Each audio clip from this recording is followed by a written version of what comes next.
Hello दोस्तों, welcome to my channel civil service mania. मैं स्निग्धा। आज हमारा मेडिवल हिस्ट्री का लेक्चर नंबर 15 चलेगा, जिस पे हम बात करने वाले हैं विजयनगर एम्पायर के। हम ये सीरीज चल रहा है जहाँ पे ये पार्ट 3 वीडियो है। पार्ट 2 में ऑलरेडी पार्ट 1 में हम विजयनगर एम्पायर के जो रूलर्स थे उनके बारे में पढ़े। 2 में हम पढ़े उनके स्टेट एडमिनिस्ट्रेशन, मिलिट्री ऑर्गेनाइजेशन और उसके बाद क्या उनका सोशल सोसाइटी थी, कल्चर थी, इकोनॉमिक स्टेटस थी, उसके बारे में हमने पढ़े। और अब हम पढ़ेंगे बहामनी किंगडम के बारे में। बहामनी किंगडम के बारे में हमने थोड़ा सा बताया था वीडियो नंबर 1 में, जिसमें हमने थोड़ा बताया था बहामनी किंगडम किस तरह से बनी, उसकी फाउंडेशन कैसी हुई और किस चीज़ की वजह से बहामनी किंगडम और विजयनगर किंगडम के बीच कन्फ्लिक्ट चल रही थी, उसके बारे में हम थोड़ा सा देखे थे। लेकिन ये जो टॉपिक है, पार्ट 3 वीडियो है, इसमें हम बहामनी किंगडम के बारे में बहुत ही डिटेल्स में पढ़ेंगे। देखिए, इस तरह की डिटेल्स में आपको कोई नहीं देने वाला है, तो ध्यान से सुनिएगा। और अगर आपको पीडीएफ इसका चाहिए तो बहुत ही जल्द टेलीग्राम में एक ग्रुप बनाने वाली हूँ, क्योंकि देखिए ये मेरी बहुत ही नया चैनल है और लगभग मैंने अभी तक 60 तक वीडियो डाली है, 61 वीडियोस डाली हुई है।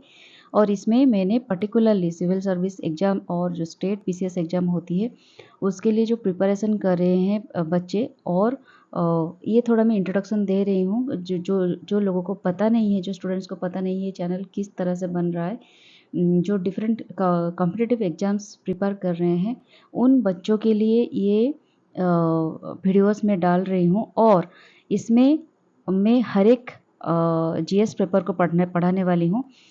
लेकिन देखिए, मैं थोड़ा पार्ट करके पढ़ाती हूँ। पहले मैं पॉलिटी से स्टार्ट की थी, और पॉलिटी थोड़ा क्या हो गया, पॉलिटी को कुछ उसका चैप्टर पढ़ाते हुए इंट्रोडक्शन की कुछ चैप्टर पढ़ा के उसके बाद में मेडिवल हिस्ट्री तक आ गई। लेकिन मुझे लगता है एक ही चैप्टर को एकदम कंप्लीट करना, मतलब एक ही सब्जेक्ट को एकदम कंप्लीट करने के लिए डिटेल्स पढ़ाना मेरे लिए भी बोरिंग हो जाता है, और जो बच्चे देखते हैं उनके लिए भी बोरिंग हो जाता है। तो कभी हम रोटेशन करके, जैसे क्रॉप रोटेशन होता है ना, उस तरह की हम सब्जेक्ट को रोटेशन करके पढ़ेंगे ताकि इंटरेस्ट बना रहेगा, ठीक है, और मुझे भी इंटरेस्ट लगेगा वीडियोज़ बनाने में।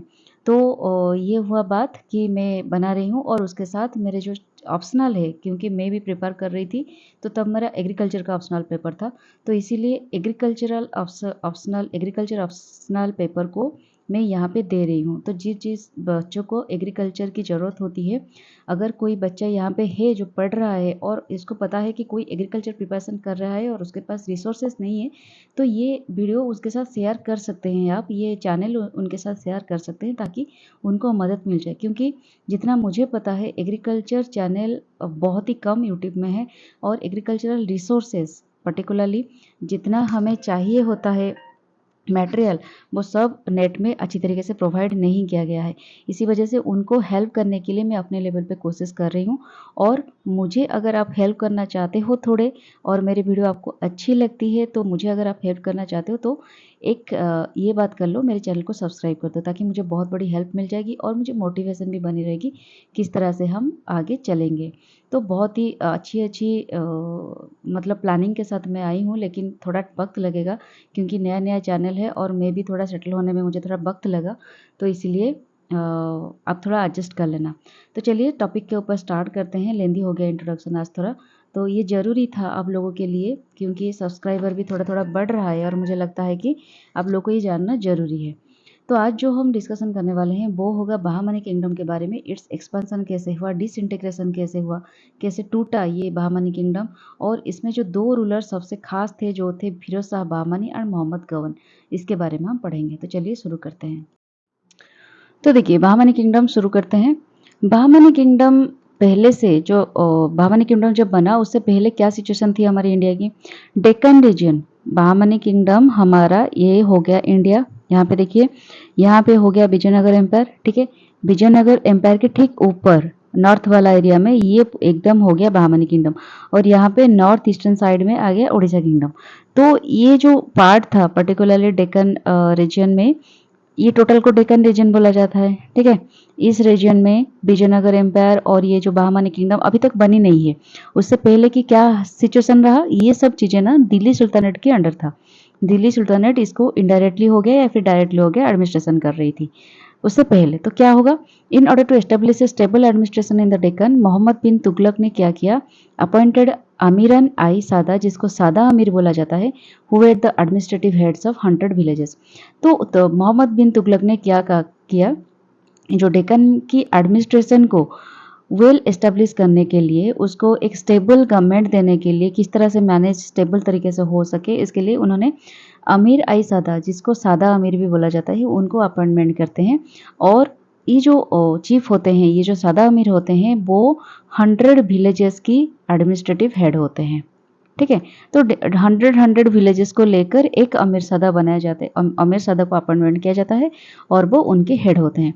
1337 में क्या होता है, a conflict between the officers of Deccan and Delhi sultanate accelerated which led to the establishment of an independent state in the Deccan in 1347 with the capital at Gulbarga in Karnataka. तो क्या होता है, 1337 में डिफरेंट टाइप के कॉन्फ्लिक्ट क्रिएट होता है। आपको पता होगा मोहम्मद बिन तुगलक के बारे में हमने पढ़ाया था, उनका डिफरेंट क्या नोबेल्स के बीच और उनके बीच थोड़ा झगड़ा कॉन्फ्लिक्ट क्रिएट होता था उनका पॉलिसी के वजह से। ठीक है, मोहम्मद बिन तुगलक, फिरोज शाह तुगलक, उनकी पॉलिसी तो बहुत सारे थे और बहुत सारे पॉलिसी में वो फेल भी हुए थे। तो इसके वजह से नोबेल्स और जितने सारे वेसल्स थे और जितने सारे डेक्कन रीजन में थोड़ा थोड़ा प्रोविंसेस में गवर्नर्स थे, वो भी थोड़ा इंडिपेंडेंट होने को चाहे, क्योंकि उनको अच्छा नहीं लगा उनकी एडमिनिस्ट्रेशन, तो इसी वजह से कॉन्फ्लिक्ट स्टार्ट हो गई। तो जितने सारे डेक्कन रीजन में जितने सारे एडमिनिस्ट्रेटर थे, वो सब इंडिपेंडेंट होना चाहते थे। तो इसी वजह से क्या हुआ, 1347 में तो इन्होंने 1347 में कर्नाटक की गुलबर्ग में अपने कैपिटल बनाया और वहाँ पे इंडिपेंडेंट होकर अपना राज करने लगे। इट्स फाउंडर्स हसन गंगू, ये जो डेक्कन एरिया में जो इंडिपेंडेंट स्टेट हुआ, उसको फाउंडर किया था हसन गंगू में, जो कि जिनको और एक टाइटल भी दिया गया था, वो टाइटल है अलाउद्दीन हसन बहमन शाह। क्योंकि ये जो इंसान थे, ये ईरान के माइथिकल हीरो ऑफ ईरान, जो ईरान की एक माइथिकल हीरो होते हैं, जो ईरान के एरिया में बहुत ही फेमस थे, उनका नाम था बहमन शाह, उनके डिसेंडेंट थे। इसकी वजह से उनका नाम था बहमन शाह, उनका टाइटल के साथ जुड़ गया, हसन तो उनका नाम था और अलाउद्दीन का टाइटल उनको मिल गया, मतलब अलाउद्दीन के टाइटल उनके साथ जुड़ा हो गया। And the kingdom was named after him आज बहामनी सुल्तानेट। तो बहामन शाह की वंशधर थे वो, तो इसी वजह से वो जो किंगडम बनाए उनका नाम था बहामनी सुल्तानेट। ठीक है, after Mohammad bin Tughlaq there were no attempts by the Delhi sultanate to control the Deccan region, therefore Bahmani sultanate without any checks honest the kingdom. आपने पढ़ा होगा, मैंने आपको पढ़ाया था, मोहम्मद बिन तुगलक के बाद उनके जो एंसेस्टर आए, उनके जो सक्सेसर आए, वो थे फिरोज शाह तुगलक। और फिरोज शाह तुगलक ने क्या किया, मोहम्मद बिन तुगलक जो आकर डेक्कन में अपना राज बनाए थे और डेक्कन के एडमिनिस्ट्रेशन के लिए सोच रहे थे, तो फिरोज शाह तुगलक वो सब नहीं किया, उन्होंने दिल्ली के ऊपर ओनली कंसंट्रेट किया और दिल्ली के आसपास के रीजन को डेवलपमेंट करने के बारे में सोचा। वो दूर दूर जो एरिया था, डेक्कन एरिया था, ईस्टर्न एरिया था, ये सब एरिया को छोड़ दिए और इसको इतना कंसंट्रेट नहीं कर रहे थे, क्योंकि उनको पता है अगर आप दूर जगह को देखोगे तो अपने पास की जो जगह है वो भी मोहम्मद बिन तुगलक की तरफ रूइन होना स्टार्ट हो जाएगा। तो इसी वजह से उन्होंने डेक्कन को छोड़ दिया, एडमिनिस्ट्रेटिव को इतना स्ट्रांगली ऑब्जर्व नहीं किया। तो इसी वजह से क्या हुआ, मोहम्मद बिन तुगलक के बाद जो दिल्ली सुल्तानेट है उनके बीच और डेक्कन में जो बहामनी सुल्तानेट बन गई, इस दोनों के बीच दूर दूर तक कोई रिश्ता नहीं रहा, वो अपने जगह इंडिपेंडेंटली काम करने लगे। ठीक है, there are a total of 14 sultans ruling over this kingdom. ये जो बहामनी सुल्तान किंगडम बना, इस किंगडम में लगभग 14 सुल्तान्स राज करने लगे, मतलब 14 सुल्तान तक ये राज किए, ये बहामनी किंगडम चला। एमंग देम जो अलाउद्दीन बहामन शाह जिन्होंने बनवाया था, जिनको हसन गंगवी बोला जाता है, ये सबसे बेहतरीन रूलर थे। और उसके बाद मोहम्मद शाह वन, ये भी एक बेहतरीन रूलर थे, और फिरोज शाह, ये तीनों रूलर थे जो कि बहामनी किंगडम में सबसे इम्पोर्टेंट रूलर के नाम पे जाना जाते हैं। तो बहामनी किंगडम की एक सुल्तान थे जिनका नाम था अहमद वली शाह। ठीक है, उन्होंने अपना कैपिटल कर्नाटक की गुलबर्ग एरिया में थी, तो गुलबर्ग से उन्होंने शिफ्ट कर दिया बिदार तक। ठीक है, तो यहाँ पे आप देख सकते हैं, यहाँ पे मैप मैंने प्रोवाइड किया है। यहाँ पे था गुलबर्गा जो उनका पहले कैपिटल था, उसके बाद उन्होंने शिफ्ट कर दिया बिदार तक। ठीक है, ये हो गया Bidar. The power of the Bahmani kingdom reach its peak under the rule of Mohammad Shah three.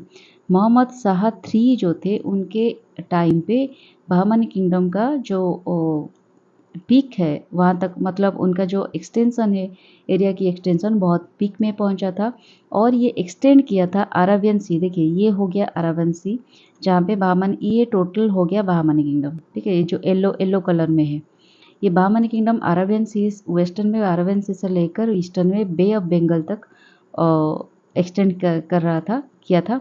और वेस्ट में गोवा, गोवा टू बॉम्बे, यहाँ से गोवा टू बॉम्बे, और ईस्टर्न में Kanikada to mouth of the river Krishna.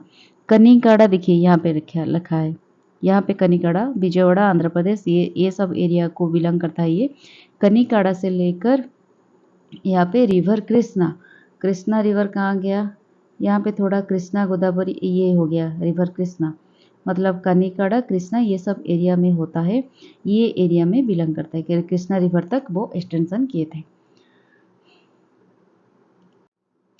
तो और एक बात है, the success of Mohammad Shah was due to the advice and service of his minister Mohammad Gawan. 1 minute रुकिए, हम थोड़ा हाईलाइटर ले लेते हैं।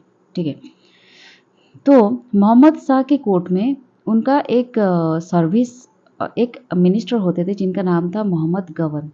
ठीक है, और इनकी एडवाइस से, सर्विस से मोहम्मद शाह बहुत सक्सेसफुल थे। One of his important acquisitions was the control of Dabhol. ये जो दावल था ये एक इम्पोर्टेंट फोर्ट था वेस्टर्न कोस्ट में। Under Bahmani Shah and his son Mohammad Shah the administrative system was well organised. Bahmani Shah जो रूलर थे, उनका फाउंडर थे, और उनके बेटे थे मोहम्मद शाह। ये दोनों के टाइम पे एडमिनिस्ट्रेटिव सिस्टम उनका बहुत ही अच्छी तरह से ऑर्गेनाइज्ड हो गया था। किंगडम को डिवाइडेड किया गया था 4 एडमिनिस्ट्रेटिव यूनिट्स में। ठीक है, और जो 4 एडमिनिस्ट्रेटिव यूनिट था उनको, उसको बोला जा रहा था तरफ और प्रोविंसेस। इसको याद रखिएगा आप। दिस प्रोविंसेस वेर, जो 4 एडमिनिस्ट्रेटिव यूनिट बनाया गया था उसका नाम था दौलताबाद, बिदार, बेरार एंड गुलबर्गा। ठीक है, गुलबर्गा उनका पहला कैपिटल था। Muhammad one defeated the Vijayanagar kingdom and consequently Golconda was annexed to Bahman kingdom. Golconda Vijayanagar का अख्तियार में था, तो मोहम्मद वन जो थे उन्होंने विजयनगर एम्पायर को डिफीट किए थे और गोलकोंडा को अपने अख्तियार में कर लिया। हर एक प्रोविंसेस, जितने सारे प्रोविंसेस होता था वो सब को तरफ बोला जाता था। ठीक है, एडमिनिस्ट्रेटिव यूनिट भी था ये, और ये तरफ को जो चीफ कर रहे थे, जो रूल कर रहे थे, उनको तरफदार बोला जाता था। हु वाज ऑल्सो कॉल्ड, सूबेदार भी उनको बोला जाता था। ठीक है, some land was converted into khalisa land. Khalisa land क्या होता है, from the jurisdiction of the tarafdar. तरफदार की जुरिस्डिक्शन के लिए उसको खालिसा लैंड में कन्वर्ट किया जाता था। खालिसा लैंड ये है कि that piece of land which was use to run expenses of the king and the royal household. देखिए, ऐसा होता था, कई बार आपने सुना होगा इक्तदार या फिर जागीर। तो क्या होता है, जो चीफ होते हैं उनको दिया जाता था एक पीस ऑफ लैंड, और वहाँ से वो, उनको कैश नहीं मिल रहा था या फिर सैलरी ठीक से नहीं मिल रहा था, उनकी जगह उसको, उनको एक लैंड प्रोवाइड किया जाता था, और उस लैंड से वो रेवेन्यू क्रिएट करके अपने भरण पोषण करते थे। लेकिन कई बार क्या होता था, जो रूलर होते हैं उनको भी टैक्स देना पड़ता है, उनका खर्चा, उनका सोल्जर्स की खर्चे, और उनके पैलेसेस की देख रेख करने के लिए, उनकी जो सर्वेंट्स है, हाउस होल्ड वर्कर्स है, उनको देख रेख करने के लिए तो ज़रूर चाहिए होता है पैसा, और टैक्स चाहिए होता है। इसके वजह से क्या करते हैं, ये जो तरफदार होते हैं, सूबेदार होते हैं, एडमिनिस्ट्रेटिव चीफ होते हैं, तो वो एक लैंड उनका होता, जितना लैंड होता था उससे कुछ लैंड को वो खाली सा लैंड बना देते थे, ताकि उससे जो रेवेन्यू क्रिएट हो, उस रेवेन्यू को वो चीफ जो होते हैं वो अपने पास ना रख के रूलर को दे देते हैं थे, ताकि रूलर की जो एक्सपेंसेस है, किंग की जो एक्सपेंसेस है, वो मेंटेन हो पाए। ठीक है, समझ में आ गया। Bahmani rulers employed Turkish and Portuguese experts to train the soldiers in the latest weaponry of warfare। आपको पता है, मैं विजयनगर किंगडम के बारे में पढ़ रही थी, तो वहाँ पे जब पढ़ाया था तो वहाँ पे मैंने मेंशन किया था कि जो उनके रूलर्स होते थे, किंग्स होते थे, वो डिफरेंट मुस्लिम सोल्जर्स, मुस्लिम में जो एक्सपर्ट होते हैं आर्टिलरी में या फिर वेपनरी में, तो उनको वो हायर करते थे और उनके लिए बहुत बेनिफिट्स भी सब प्रोवाइड करते थे, ताकि वो अपने जो सोल्जर्स होते हैं उनको ट्रेनिंग दे सके। उसी तरह से बहामनी किंगडम भी वही करते थे। तुर्किश पोर्तुगीज एक्सपर्ट्स उनको सब हायर करते थे अपने सोल्जर्स को ट्रेन करने के लिए। ठीक है। The most remarkable figure of Bahmani kingdom was Firoz Shah Bahmani. ये भी एक बहुत ही इंपॉर्टेंट रूलर थे जिन्होंने 1397 से लेकर 1422 तक उन्होंने राज किया। He was well acquainted with religious science, that is commentaries on the Quran, Quran के ऊपर कमेंटरीज करना, जूरिस्प्रूडेंस करना, ये सब में ये बहुत अक्वेंटेड थे। ठीक है, ये एक रिलीजियस एक्सपर्ट माने जाते थे। ये नेचुरल साइंसेस में बहुत ही फॉन्ट रखते थे, मतलब बहुत ही उनका इंटरेस्ट था। वो बटनी, ज्योमेट्री, लॉजिक, ये सब में भी उनका इंटरेस्ट होता था। He was a good calligraphist and poet and often composed extempore verses. वो बहुत ही अच्छी खासी जो होते हैं पोएट, ये सब मतलब ये सब कंपोज कर लिया करते थे और कैलीग्राफिस्ट थे। उन्होंने पर्शियन में भी वो बहुत ही माहिर थे, मतलब बहुत ही होनहार थे पर्शियन में। अरबिक, तुर्किश, तेलुगु, कन्नड़ा, मराठी, इतने सारे लैंग्वेज उनको पता था। ठीक है। उनका बहुत सारे नंबर ऑफ वाइफ्स थे, इंक्लूडिंग हिंदूज वाइफ भी वो रखते थे। In his harem from various countries and regions. In his harem मतलब उनकी जो जगह होता है वहाँ पे पैलेस होते हैं, उनको हरम बोला जाता था। और बहुत सारे वाइफ्स होते थे, बहुत ही डिफरेंट डिफरेंट डाइवर्सिटी कल्चर से, बहुत डिफरेंट रिलीजन से, इवन फॉरेन कंट्रीज से भी वो वाइफ लेकर आते थे, मतलब शादियाँ कर लेते थे। और वहाँ पे शादियाँ होती थी और नहीं होती थी इसके बारे में तो पता नहीं, लेकिन उनके कोर्ट में होते थे as wives. He was determined to make Deccan the cultural centre of India. उन्होंने डेक्कन को कल्चरल सेंटर ऑफ इंडिया के हिसाब से बनाने के लिए डिटरमाइंड हो गए थे। तो इसी वजह से उन्होंने दिल्ली सुल्तानेट का जो डिक्लाइन हुआ ये उनको हेल्प किया, क्योंकि बहुत सारे जो लर्न्ड पीपल थे दिल्ली सुल्तानेट के दरबार में, बहुत सारे लर्न्ड पीपल थे, बहुत सारे स्कॉलर्स थे, उन्होंने माइग्रेट कर लिया दिल्ली टू डेक्कन।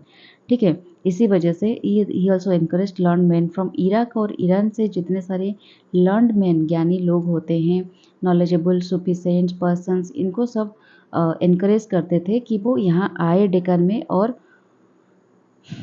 उनका कल्चरल ग्रोथ हो। ठीक है। तो ये जो फिरोज शाह थे वो क्या कर रहे थे, वो मिडनाइट मतलब इस तरह से वो इतना रिलीजियस कैटेगरी के थे और इतना सब पैट्रोनाइज करते थे, पोएट वगैरह हो गया, डिफरेंट लिटरेचर्स हो गया। तो वो मिडनाइट तक in the company of divine's, जो लोग होते थे अपना ग्रुप होता था उनका, डिवाइन, पोएट, हिस्ट्री रिसाइटर्स एंड जो लर्नड पीपल होते थे और विटी होते थे उनके कंट्रीज कोर्ट में, वो सब लोगों के साथ, ग्रुप के साथ मिडनाइट तक वर्ड बैठ के, मतलब देर देर रात तक बैठ के वो डिस्कशन किया करते थे।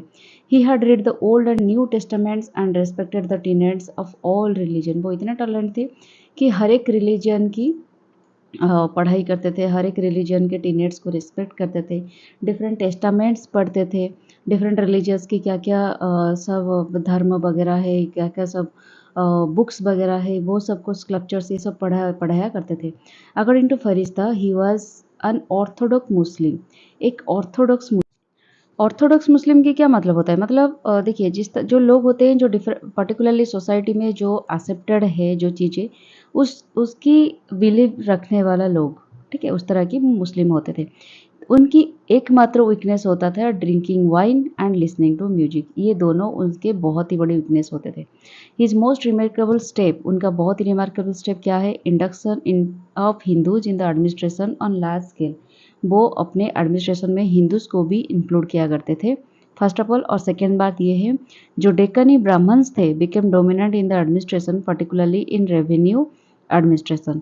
डेक्कन में जो ब्राह्मण्स कैटेगरी के लोग थे वो क्या करते थे, अपने एडमिनिस्ट्रेशन में वो डोमिनेंट हुआ करते थे, पर्टिकुलरली रेवेन्यू एडमिनिस्ट्रेशन में। ठीक है। ये दोनों रिमार्केबल स्टेप उन्होंने उठवाया था। Firoz encouraged pursue of astronomy and unit an observatory near Daulatabad. Sorry, ये बिल्ड होगा शायद, ये भूल से हो गया है थोड़ा, उस पे ध्यान मत दीजिएगा, ठीक करवा दीजिएगा। बिल्ड, उन्होंने एस्ट्रोनॉमी को भी इनकरेज किया था और एक ऑब्जर्वेटरी भी लगा हुआ था दौलताबाद में। इतना डेवलप्ड थे, उनका जो मेंटल कंडीशन, उनका जो आइडियोलॉजी था, लॉजिक था, बहुत ही अलग था डिफरेंट रूलर से। उन्होंने एक प्रिंसिपल पोर्ट बनवाया था in his office kingdom Chaul and Dabhol में, जो कि ट्रेडिंग करता था गल्फ कंट्री के साथ एंड रेड सी के साथ।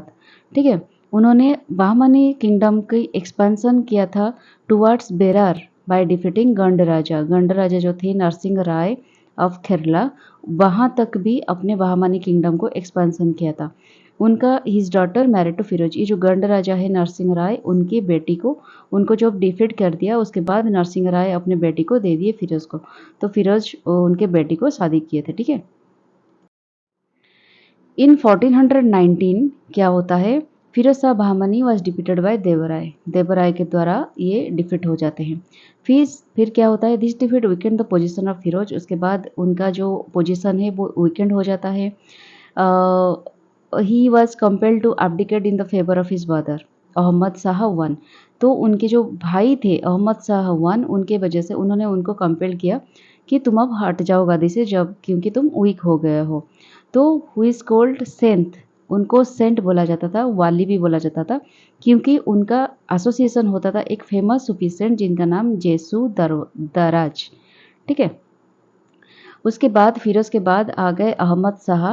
उन्होंने साउथ इंडिया में डोमिनेशन के लिए बहुत ही स्ट्रगल करते हैं, और उसके बाद वो Bahmani, he could not forget that in the last two battle Bahmani sultan had been defeated. उनको ये एक्सेप्टेंस नहीं हो रही थी कि उनका, देखिए हमने पढ़ा बहुत बार कि बहमनी किंगडम के साथ विजयनगर किंगडम के हर एक बार, मतलब बहुत बार वार हुआ है, कन्फ्लिक्ट हुआ है। क्यों? तीन रीजन को लेकर, वो जो था तुंगभद्रा रीजन, कृष्णा गोदावरी दोआब, और एक था मराठावाड़ रीजन। उस तीनों रीजन के वजह से उनके बीच हमेशा झगड़ा लगी रहती थी।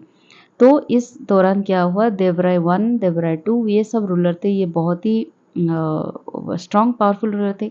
तो ये जो रूलर थे उन्होंने कभी कभार क्या होता था, विजयनगर एम्पायर बहमनी किंगडम को हराती थी और कभी बहमनी किंगडम विजयनगर एम्पायर को हराती थी। तो इसी तरह से उनका चलता रहता था कॉन्फ्लिक्ट। तो जो लास्ट टू बैटल थे जहाँ पे बहमनी सुल्तान की हार होती है, ये वो हार को सहन नहीं कर पाते। तो उसके साथ साथ क्या होता था, वारंगल के जो राजा थे, हमने पढ़ा था पिछले स्लाइड में कि वारंगल के जो राजा थे, तो उन्होंने बहमनी किंगडम के साथ समझौता कर लिया था कि उसके बाद क्या हुआ, विजयनगर एम्पायर उनको बहला फुसला कर अपने साइड तरफ कर दिया। तो उसके वजह से बहमनी सुल्तान को हार दिखनी पड़ी। तो इसी वजह से उन्होंने क्या किया, पहले अहमद शाह वारंगल को डिफीट किया और उनके रूलर को मार दिया बैटल में, और वारंगल के बहुत सारे टेरिटरीज को अपने अंदर ले आए। उसके बाद अपने जो ये था कैपिटल था गुलबर्ग में, उसको उन्होंने गुलबर्ग से बिदर को ले आया। Then turn his attention towards Malwa, Gondwana and Konkan. उसके बाद ये सब रीजन को अख्तियार करने के लिए उन्होंने आगे बढ़े। तो फिरोज शाह के बाद हम पढ़ेंगे एक उनका बहुत ही इंपॉर्टेंट रूलर जो होता है मोहम्मद गवन। ठीक है, ये भी एक बहमनी किंगडम की बहुत इंपॉर्टेंट रूलर है। He was Iranian by birth, birth में वो ईरान से बिलोंग करते हैं और पहले ये एक ट्रेडर थे। ठीक है, ट्रेडिंग पर्पज़ के लिए इंडिया आए थे। तो उनको ये जो ट्रेडिंग थे, बहमनी रूलर हुमायूं शाह जब रूल कर रहे थे तभी वो इंडिया को आए थे, और इसी वजह से उनको चीफ ऑफ मर्चेंट्स के हिसाब से अपॉइंटमेंट किया गया था, जिनको टाइटल मिला था मलिक उत तुजार। ठीक है, फिर धीरे धीरे क्या हुआ, वो इसके अंदर बहुत कुछ स्टोरियाँ हैं, हम वो सब नहीं पढ़ेंगे क्योंकि वो इतना ज़्यादा इम्पोर्टेंट नहीं है एग्जाम के पर्सपेक्टिव के लिए। तो हम इतना ही याद रखेंगे कि वो एक वक्त पे चीफ ऑफ मर्चेंट थे, उसके बाद उनको मिनिस्टर के हिसाब से, प्राइम मिनिस्टर के हिसाब से, और उसको पेशवा भी बोला जाता है सुल्तान की, उस हिसाब से अपॉइंटमेंट मिली और उनको एक टाइटल मिली ख्वाजू आई जहान। तो वो 20 ईयर्स इसी पोस्ट पे, मिनिस्टर ऑफ पेशवा के, प्राइम मिनिस्टर और पेशवा के पोस्ट पे 20 ईयर्स तक स्टेट के डिफरेंट अफेयर्स पे ध्यान देते रहे और काम करते रहे। तो बहमनी किंगडम अपने पीक पर पहुंची under the guidance of Mohammad Gawan. ठीक है, लेकिन क्या हुआ, a deep raid in the Vijayanagar territories up to Kanchi demonstrated the strength of Bahmani kingdom. और इनके टाइम पे विजयनगर एम्पायर की टेरिटरीज जो थी कांची तक, वो उनको भी रेड किए थे उनके टाइम पर, वक्त पर। His major and military contribution क्या था, overrunning the western coastal areas including Dabhol and उनके वक्त पे ये जो गोवा एंड दावल जो पोर्ट था ये सब भी उन्होंने अख्तियार कर लिया था। Loss of this ports was a heavy blow to Vijayanagar. Vijayanagar के अख्तियार में ये दोनों पोर्ट था और इसको कैप्चर करने के बाद विजयनगर एम्पायर का हेवी लॉसेस हो गया। तो ये जो पोर्ट था, दोनों पोर्ट, इसको ये इसलिए इम्पोर्टेंट था क्योंकि इस पोर्ट के साथ ट्रेड होता था इराक, ईरान, ये सब एरिया के साथ। मतलब वेस्टर्न एशियाज में जो डिफरेंट कंट्रीज थी वहाँ पे ट्रेडिंग पर्पजेस के लिए ये दोनों पोर्ट बहुत ही फेमस थे। तो political and strategic consideration and control over trade and commerce being more important cause of conflict. इसी वजह से भी कॉन्फ्लिक्ट हो रहा था कहीं ना कहीं विजयनगर एम्पायर के साथ बहमनी किंगडम के। Political and strength strategic consideration के लिए, कंट्रोल ट्रेड और कॉमर्स को कंट्रोल करने के लिए और पॉलिटिकल पर्पजेस के लिए भी कॉन्फ्लिक्ट होता रहता था। वेस्टर्न का साइड में क्या होता था, Malwa and Gujarat were drawn into the affairs of the Deccan. तो धीरे धीरे क्या हुआ, ये जो दोनों रीजन है मालवा एंड गुजरात, मालवा था कहाँ पे, मध्य प्रदेश में शायद, और गुजरात, ये दोनों एरिया में धीरे धीरे कॉन्फ्लिक्ट में आ गए डेक्कन के साथ। ईस्ट में ओडिशा भी इस स्ट्रगल में बंगाल के साथ ये स्ट्रगल में जुड़ गया और cast covetous eyes on the commercially rich Coromandel coast. Coromandel coast के ऊपर भी ओडिशा एंड बंगाल की भी आई थी। तो उसके बाद क्या हुआ, its ruler made deep raids in to south India after 1450। तो इनके जो रूलर्स थे, ओडिशा और बंगाल के रूलर थे, उन्होंने साउथ इंडिया पे इसी वजह से कोरोमंडल कोस्ट के वजह से ट्रेडिंग पर्पजेस के लिए 1415 में रेड करते हैं। Their armies reaching as far south as Madurai and territories of Odisha extended up to river Krishna. Sorry मैंने ये देखा, भूल से कह दिया। ये जो ओडिशा बंगाल की रूलर्स थे, इन वो सब उनकी नज़र थी कोरोमंडल कोस्ट के ऊपर। लेकिन ये जो एरिया थी मालवा, गुजरात, फिर Bahmani kingdom and Vijayanagar empire, ये सब रूलर्स क्या कर रहे थे, एक साउथ इंडिया पे एक डीप रेड करते हैं 1450 तक, और उनकी आर्मी साउथ इंडिया में पहुंच गई थी मदुरई तक और ओडिशा की टेरिटरी और कृष्णा रिवर की टेरिटरीज तक उनकी आर्मी पहुंच गई थी। तो इसी तरह वो एक्सटेंड कर रहे थे अपनी area. Their activities further weakened the Vijayanagar Empire, which was passing through a phase of internal discord following the death of Devarai। Sorry ये डेथ राया हो गया, सॉरी बहुत ही बड़ा मिस्टेक हो गया, ये होगा देवराया, ठीक है, DEV। तो ये सब एक्टिविटीज़ के वजह से विजयनगर एम्पायर थोड़े थोड़े वीक होते गए और ये एक बहुत ही इंटरनल डिस्कॉर्ड में पहुंच गए। मतलब उनके अंदर भी, मतलब जितने सारे नोवेल्स होते थे, अपने एडमिनिस्ट्रेटिव एरिया होती थी, प्रोविंसेस, उनके अंदर भी इंटरनल प्रॉब्लम चल रही थी और उसके साथ साथ टेरिटोरीज प्रॉब्लम भी चल रही थी। तो इसी वजह से एक प्रॉब्लम हो गया जिसके वजह से देवराय टू की डेथ भी होने लगी। तो जो मोहम्मद गवन थे, उन्होंने बहुत सारे इंटरनल रिफॉर्म्स लाए थे अपने एरिया में, अपने किंगडम में। क्या था, किंगडम को 8 प्रोविंसेस में डिवाइड किए थे जिसको तरफ बोला जाता था। ईच तरफ को एक जो गवर्न करते थे, जो चीफ थे, उनका नाम था tarafdar. Salaries and obligations of each noble were fixed. हर एक नोबल के लिए जो सैलरी थी और उनके लिए जो ओब्लिगेशंस थी, उनके लिए जो भी फैसिलिटीज़ प्रोवाइड किया जा रहा था, सब कुछ फिक्स था। For maintaining a contingent of 500 horses, a noble received a salary of 1 lakh huns per year। उनके रूलर की जो 500 हॉर्सेस को मेंटेन करने के लिए एक नोवेल को दिया जाता था साल भर में 1 लाख हून्स, ठीक है, हमारे जैसे कॉइन्स होते थे या फिर पैसे होते हैं, रुपीज होते हैं, उनका हून्स होता था तभी। सैलरी को कैश में दिया जाता था या फिर जागीर के नाम पे दिया जाता था। जागीर मतलब जो लैंड दिया जाता था, उस लैंड से वो रेवेन्यू कलेक्ट करके जीते थे। फिर जिसको जागीर मिलता था और were allowed expenses for the collection of land revenue. Land revenue collection करने के लिए भी उनको एक्सपेंसेस मिलते थे, ठीक है। हर एक प्रोविंसेस में एक लैंड होता था खाली सा, और आपको मैंने पिछले स्लाइड में पढ़ाया था खाली सा लैंड क्या होता है, जिस लैंड से जो भी रेवेन्यू कलेक्ट होता था वो किंग की एक्सपेंसेस के लिए यूज होता था, ठीक है। Efforts were made to measure the land and to fix the amount to be paid by the cultivators of the state. और मतलब लैंड की मेजरमेंट के लिए और जो कल्टीवेट करते हैं उनके लिए भी अमाउंट फिक्स किया जाता था। और ये जो गवर्न थे, ही was a great pattern of arts, art के ग्रेट पैट्रन थे, आर्ट को बहुत ही लाइक करते थे। उन्होंने बहुत ही मैग्निफिसेंट मद्रासा और कॉलेज भी बिल्ड किया था, और कैपिटल में, जिनका कैपिटल था बिदार, पता है आपको लोग को, बिदार है उनका कैपिटल, जो कि पर्शियन स्टाइल ऑफ आर्किटेक्चर से बिल्ड हुआ था। बिल्डिंग को डेकोरेट किया गया था coloured white with coloured tiles में डेकोरेट किया गया था। 3 स्टोरी मतलब 3 महला तक उनका बिल्डिंग होता था, और उसमें अकोमोडेशन होता था। 1000 टीचर्स रह सकते थे उसमें, स्टूडेंट्स रह सकते थे, और उनके लिए खाना पीना और जो वस्त्र है, क्लॉथेस, वो सब भी फ्री में प्रोवाइड किया जाता था। One of the difficult problem Bahmani kingdom faced was strife. Strife क्या है? लैक ऑफ एग्रीमेंट और हार्मनी अमंग द नोबल्स।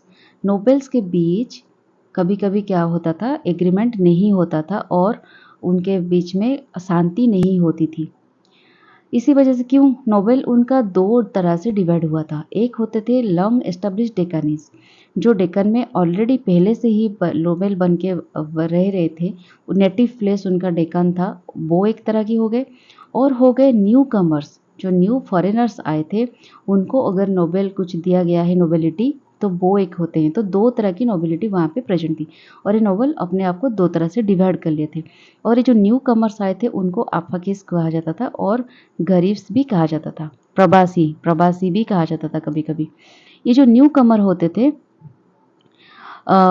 लेकिन मोहम्मद गवन वो भी एक न्यू कमर है, क्योंकि वो भी तो ईरानियन उनका जो वंशज थे, ईरान से आए थे, तो इसी वजह से वो भी एक न्यू कमर जाते थे। तो न्यू कमर होने के नाते वो क्या करते थे, उनका जो लॉन्ग एस्टेब्लिश डेकानीज थी, उनका कॉन्फिडेंस गेन करने के लिए वो बहुत ही कोशिश कर रहे थे। तो ये बहुत ही ब्रॉड पॉलिसी अडॉप्ट किया था, जिसके वजह से the party strike could not be stopped. उसके बावजूद भी उन्होंने बहुत कोशिश की थी, उसके बावजूद भी ये पार्टी स्ट्राइक जो होते थे, 2 नोबेल के बीच डिफरेंस होती थी, कन्फ्लिक्ट होती थी, वो स्टॉप नहीं कर पाए। His opponents managed to poison the ears of young sultan who had him executed in 1482। तो क्या हुआ, वो तो प्राइम मिनिस्टर के नाम पे 20 साल तक रूल कर रहे थे, मतलब रूलर कोई और था, और रूल कर रहे थे। जैसे हमारा होता है president and prime minister, president तो किंग होते हैं, लेकिन सब काम करते हैं प्राइम मिनिस्टर प्रेसिडेंट के नाम पर। उसी तरह से रूलर तो एक होते थे, लेकिन हर एक काम समझते थे, हर एक काम निभाते थे, मतलब ठीक तरह से करते थे गवर्न। तो क्या होता था, ये जो नोबेल स्ट्राइक की वजह से बहुत सारे नोबेल्स ऐसे थे जो सुल्तान के कान पे जाकर, सुल्तान के पास जाकर गवर्न के अगेंस्ट में सब बातें करते थे। तो इसकी वजह से उनको एग्जीक्यूटेड भी किया गया था। तो तभी क्या हुआ था, मोहम्मद को 70 ईयर्स ओल्ड हो चुका था तभी, ये सब चीज़ें जब हो रहा था। तो उसके बाद क्या हुआ, जितने सारे प्रोविंसेस में गवर्नर है वो सब धीरे धीरे इंडिपेंडेंट होने लगे। तो इसके बाद बामनी किंगडम थोड़ा वीक हो गया गवर्न के बाद, और 5 प्रिंसिपलिटीज़ में डिवाइड हो गया। वो 5 प्रिंसिपलिटीज़ क्या था, गोलकुंडा, बीजापुर, अहमदनगर, बेरार एंड बीदर। और ये जो 5 प्रिंसिपलिटीज़ थे, इस 5 में अहमदनगर, ये जो अहमदनगर, बीजापुर, गोलकुंडा और बीदर, ये सब एरिया लीडिंग रोल प्ले कर रहे थे डेक्कन पॉलिटिक्स में, till their absorption in the Mughal empire during the 17th century. तो 17th सेंचुरी तक ये सब लीडिंग रोल प्ले कर रहे थे अपने अपने किंगडम को, मतलब अपने प्रिंसिपलिटीज़ को ग्रोथ करने के लिए। और उसके बाद 17th सेंचुरी में वो सब मुगल एम्पायर में मिल गए। ठीक है। Bahmani kingdom acted as a cultural bridge between the north and south India. Bahmani kingdom देखिए बहुत ही सेंटर पोजीशन पे ही है वो, डेक्कन की स्टार्टिंग में बहमनी किंगडम एरिया राज कर रही थी, तो एक ब्रिज क्रिएट करती है north India and south India में। These cultural traditions were continued by the successor states and also influenced the development of Mughal culture during the period। Mughal culture की डेवलपमेंट में ये बहमनी किंगडम की जो कल्चर है, ये बहुत ही मतलब बहुत ही इम्पोर्टेंट रोल प्ले किया था क्योंकि इसका कल्चरल डाइवर्सिटी भी बहुत था और विजयनगर एम्पायर में भी बहुत ही कल्चरल डाइवर्सिटी था, तो इसी वजह से ये मुग़ल एम्पायर की कल्चरल डेवलपमेंट और एडमिनिस्ट्रेशन ये सब में भी बहुत इंपॉर्टेंट रोल प्ले करता है। तो इसके साथ हमारा ये बहामनी किंगडम ख़त्म होता है। और एक बात बता दूँ, ये जो बहामनी किंगडम प्रिंसिपैलिटीज़ में डिवाइड हो गई, उसके बाद उन्होंने ये जो मिलके गोलकोंडा, बीजापुर, अहमदनगर, बीदर ये सब मिलके भी बैटल ऑफ बानीहट्टी में विजयनगर किंगडम को ख़त्म किया था। तो इसी तरह हमारा बहामनी किंगडम विजयनगर की किंगडम की कहानी ख़त्म होती है। तो इतना ही लिखा हुआ है, ज़्यादा कुछ नहीं है। तो उसके बाद पोर्तुगीज़ के एडवांसमेंट के बारे में हम पढ़ेंगे, वो नेक्स्ट वीडियो होगी। तो तब तक के लिए स्टे ट्यून्ड। अगर मेरी वीडियो आपको अच्छी लगती है तो ज़रूर शेयर करना, कमेंट करना किस तरह से वीडियो लग रही है। आपको अगर पीडीएफ चाहिए तो बताइएगा। मैं बोल रही हूँ कि बहुत ही जल्दी मैं टेलीग्राम की ग्रुप एक बनाऊंगी, जहाँ पे आप लोग अगर ज्वाइन करोगे तो वहाँ पे हर एक चीज़ों की पीडीएफ आपको मिल जाएगी। तो धीरे धीरे हम एमसीक्यूज़ की भी प्रिपरेशन करेंगे और आंसर राइटिंग की भी प्रैक्टिस करेंगे, तो थोड़ा कोर्सेज कंप्लीट होने के बाद, ठीक है। तब तक के लिए थोड़ा stay tuned with me and tata bye bye and take care.